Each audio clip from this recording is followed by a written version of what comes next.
Banana peppers. Used to stuff these with just cheese. On this week's episode, I'm going to add a little sausage. So stay tuned, watch, and I'll show you how to make them. Okay, first thing we're going to do, I've got about a pound of Italian sausage here.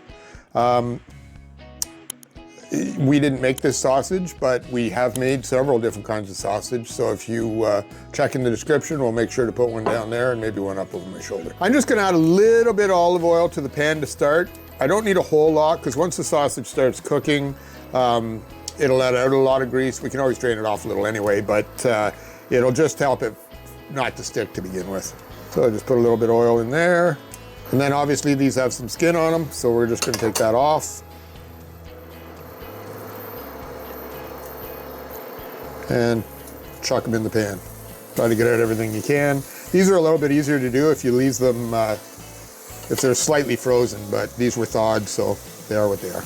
Okay, there's the sausage in the pan. Give me a sec, wash my hands, come back, start busting it up a bit.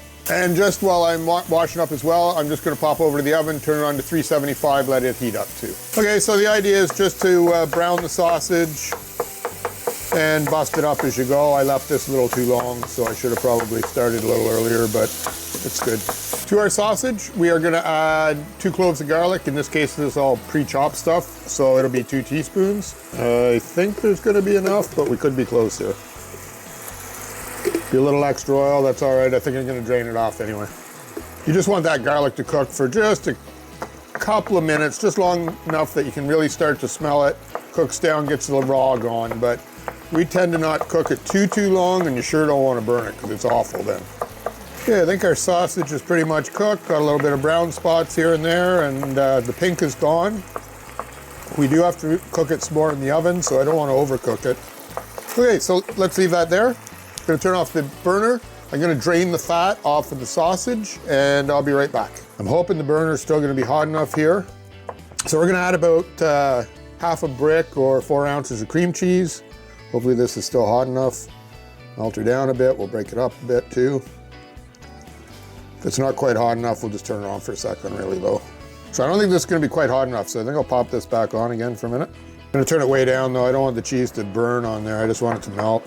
You know, I'm just thinking, I got a green onion over here. I think I'm gonna throw it in too. Green onion doesn't take a lot of cooking, so it'll cook well in the oven anyway. And we had it left over, so why not use it up? I also needed a couple of small tomatoes. I don't have any tomatoes, so I'm just gonna add a couple of spoons of tomato sauce. It'll be close enough. And a tablespoon of freshly chopped parsley. And if you know us, it came out of the garden. We're approaching the time of year. You'll be able to see lots of fresh ingredients coming up in some of our later videos. And finally, just a little bit of fresh cracked, let me try that again for you. A little bit of fresh cracked black pepper. That was tough. You can add a little salt at this point too. I generally find that between the cheese and the sausage that there's enough salt. And because these are store-bought sausage, we had no control over the salt, so I'm sure they're plenty salty. Okay, so that takes care of the filling. I'll set this aside. We'll get the banana peppers going. Be right back. Okay, so I've had these banana peppers, well, we've probably had them a couple of weeks now. I mean, they're still plenty good. And obviously I found a use for them. There are a couple of bad spots. Now normally what I would do is I would just slit them down, clean out the seeds, and then pack it in and let them naturally close back up again. Because of little spots and stuff, I'm just gonna slit them. So I'll clean off the spots, slit them once, and clean out the seeds that way. What I'm gonna try to do is, I had to cut a little piece out of the side and unfortunately it went right through. So I'm gonna cut them like this. Maybe a little tough to stuff, but it saves the hole in the side of the pepper. And if it doesn't work, well, we tried.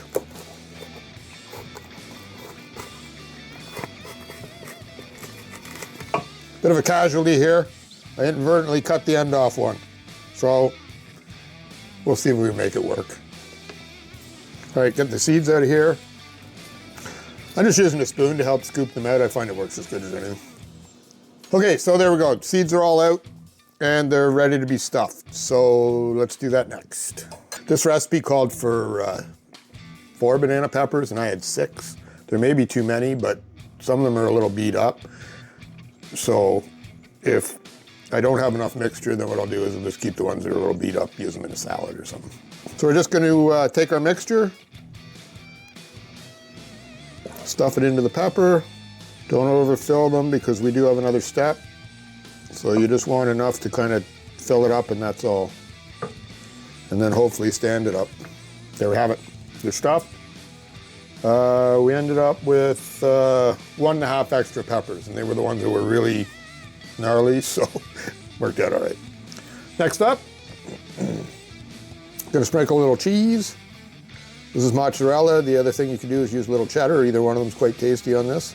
Well, it appears I did not have quite enough cheese, so we shall remedy that right now. So I'll just grind off a little more here to fill this last one. And finally, just a sprinkle of Parmesan cheese. Not too much, just a little bit. That's it. We're gonna pop it into the 375-degree oven I turned on earlier. Leave them about 20 minutes, check them, and if they look good, we'll pull them out. We'll be back, plate some up for you. All right, we're back. They're done. Let me grab them out of the oven. And there you have it, and all their cheesy goodness.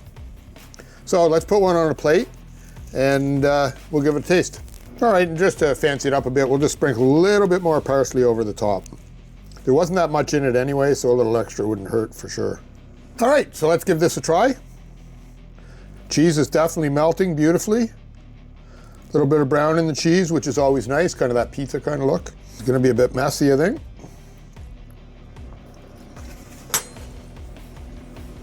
Hot, hot, hot, hot. To be honest, that was so flippin' hot I couldn't taste it. So I think we're gonna have to try that one again. Oh man, that was hot. All right, let's try a little smaller bit. Let her cool down just a hair more.